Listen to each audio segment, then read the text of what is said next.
The azure expanse of the Western Pacific, typically a theater of calculated posturing and highly choreographed maritime maneuvers, transformed into the staging ground for the most complex, expansive, and intimidating display of aerial dominance in modern military history. Over a 48-hour window that caught regional intelligence networks completely off guard, the United States Department of Defense executed a massive, synchronized deployment that sent shockwaves through the highest echelons of the People's Liberation Army in Beijing. Hundreds of fifth-generation stealth fighters, supported by a gargantuan logistical train of aerial refuelers, airborne early warning aircraft, and strategic bombers, swarmed the skies across the first and second island chains. This was not a standard rotating deployment, nor was it a pre-announced bilateral exercise with regional allies. It was an unprecedented, high-readiness surge designed to demonstrate a terrifying reality to competitors: the ability of the United States to establish absolute, localized air supremacy within striking distance of the Asian mainland at a moment's notice. The sheer scale of the operation was breathtaking in its execution and terrifying in its strategic implications for Chinese military planners. From bases scattered across the continental United States, Alaska, Hawaii, Guam, and Japan, squadrons of F-22 Raptors and F-35 Lightning II variants took to the skies in a staggered sequence that maximized operational opacity. Satellite tracking networks and regional radar installations struggled to comprehend the sudden influx of low observable signatures filtering through the Pacific corridors. For months, Beijing had operated under the assumption that the vast distances of the Pacific Ocean acted as a natural buffer, believing that any major American aerial intervention would require weeks of visible, trackable buildup.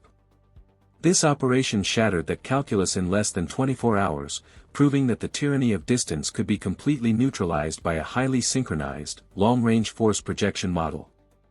The initial catalyst for the panic within Beijing's command bunkers began at precisely 2 a.m. local time, when early warning radars along the eastern coast of China detected an anomalous, highly dense cluster of electronic emissions coming from the Philippine Sea.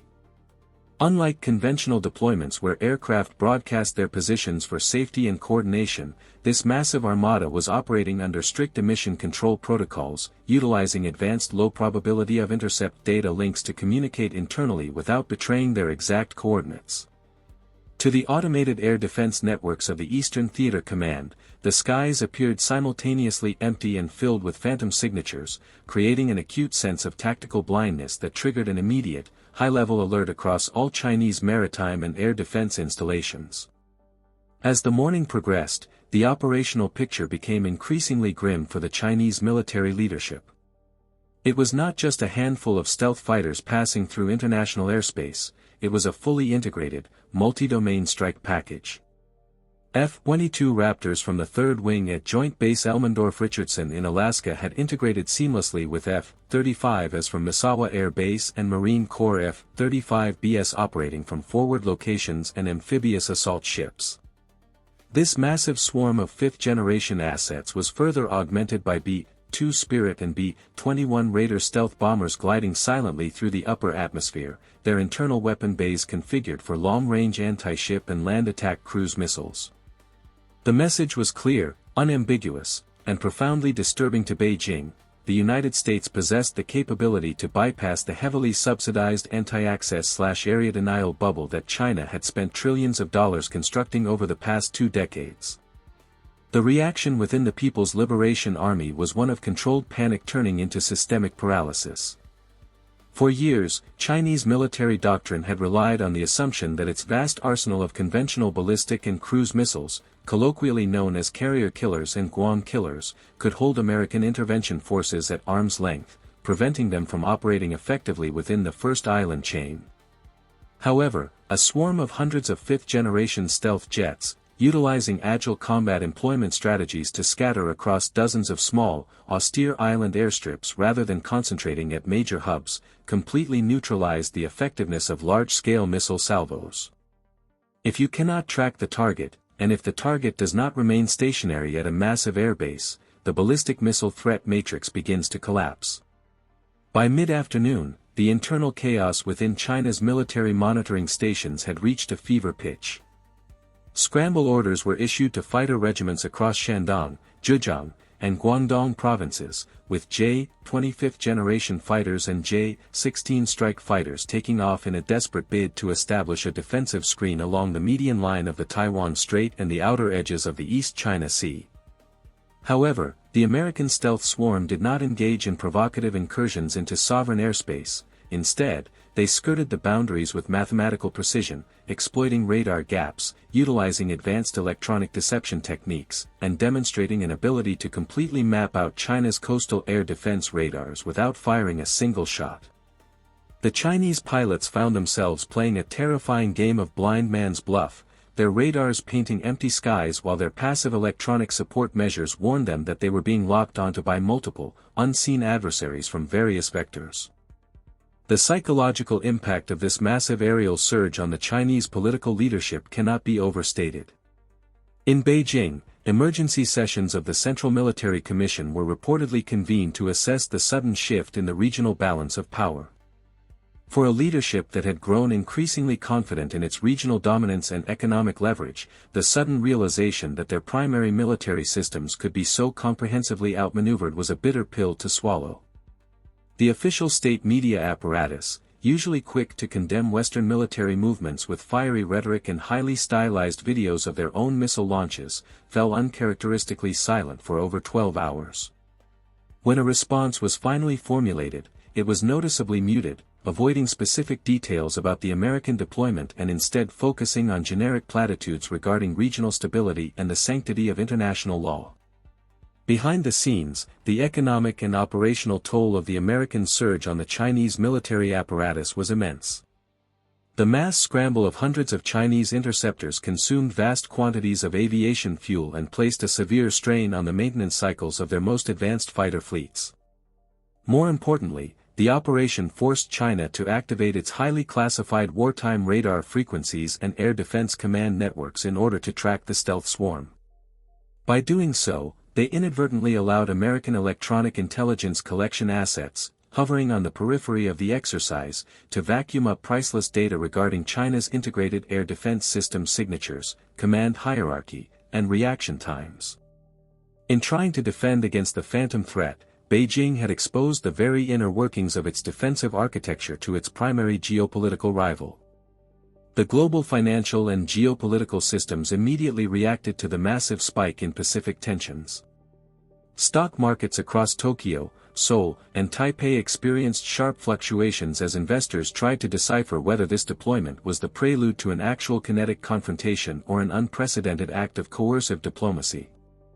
Defense sector equities saw a significant surge, while shipping lines operating through the critical choke points of the South China Sea and the Luzon Strait immediately advised their vessels to exercise extreme caution, with some companies temporarily rerouting ultra-large cargo carriers to safer waters south of Indonesia.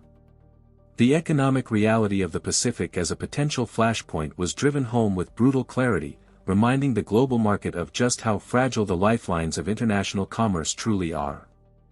As the 48-hour window began to close, the American stealth swarm began to dissolve as systematically as it had arrived.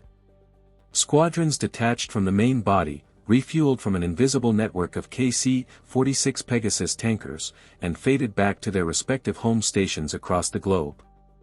The skies over the western Pacific returned to their normal, quiet state, but the strategic landscape had been permanently altered. The operation achieved its objectives without a single weapon being dropped, proving that in the modern era of great power competition, the ability to project overwhelming, low observable combat power across vast distances is the ultimate tool of deterrence. The long-term lessons of this unprecedented aerial swarming event will be dissected by military strategists, intelligence officers, and political leaders for years to come. It exposed the stark limitations of relying on static, land-based missile systems to enforce regional hegemony against a technologically superior adversary capable of fluid, dynamic force employment. For China, the terrifying display of American fifth-generation air power was a stark reminder that the skies are not theirs to command, and that any future miscalculation in the Pacific would be met with an invisible, overwhelming, and catastrophic response from an adversary that can strike from anywhere, at any time, with absolute impunity. To fully comprehend the deep institutional shock felt by the Chinese high command during this operation, one must analyze the specific tactical parameters that made this aerial surge so devastating to their strategic doctrine. For over 2 decades, the cornerstone of China's military modernization had been the development of a dense, multi-layered air defense network consisting of long-range surface-to-air missile systems, sophisticated over-the-horizon radars, and a rapidly expanding fleet of domestic stealth aircraft. This defensive wall was designed specifically to exploit the historical weakness of American logistics in Asia, namely, a reliance on a small number of highly vulnerable, concentrated airbases like Kadena in Okinawa or Andersen in Guam. The swarm completely turned this vulnerability on its head by utilizing a concept known as distributed maritime operations combined with agile combat employment. Instead of operating out of large, predictable facilities that could be easily targeted by Chinese ballistic missiles, the American stealth fighters operated in small, self-sustaining detachments of 4 to 6 aircraft. They utilized short, improvised runways, civilian airstrips on remote Pacific atolls, and even reinforced highway segments across allied nations. Supported by pre-positioned containerized maintenance kits and minimal ground crews, these highly agile pockets of lethal combat power could land, rearm, refuel, and take off again before Chinese satellite reconnaissance could pass their coordinates down to missile units. The implication was clear. The thousands of ballistic missiles China had built to destroy American airbases were suddenly targeting empty concrete, while the lethal stealth fighters they were meant to ground were already airborne, hunting their launch platforms from unexpected vectors. Furthermore, the integration of the newly operational B-21 Raider into this mass deployment added a terrifying dimension to the strike architecture. While the F-22s and F-35s acted as the visible, distracting vanguard of the swarm, clearing the skies of enemy fighters and suppressing local radars, the deep penetration stealth bombers glided completely undetected through the outer perimeters of China's early warning zone. Operating in tandem with autonomous collaborative combat aircraft, or loyal wingman drones, these bombers demonstrated the capability to penetrate the most heavily defended airspace on Earth to deliver high-volume, precision-guided payloads against critical command nodes, underground bunker networks, and nuclear retaliatory facilities. The realization that their ultimate strategic assets were vulnerable to a preemptive or retaliatory stealth strike shattered the confidence of China's political elite, introducing an acute sense of vulnerability that had not been felt since the end of the Cold War. In the wake of the operation, the diplomatic fallout across the Indo-Pacific region began to materialize in subtle but profound shifts in state behavior. Nations that had previously adopted a cautious, hedging strategy between Washington and Beijing, fearful of provoking the economic and military wrath of the Asian superpower, found a renewed sense of security and diplomatic leverage.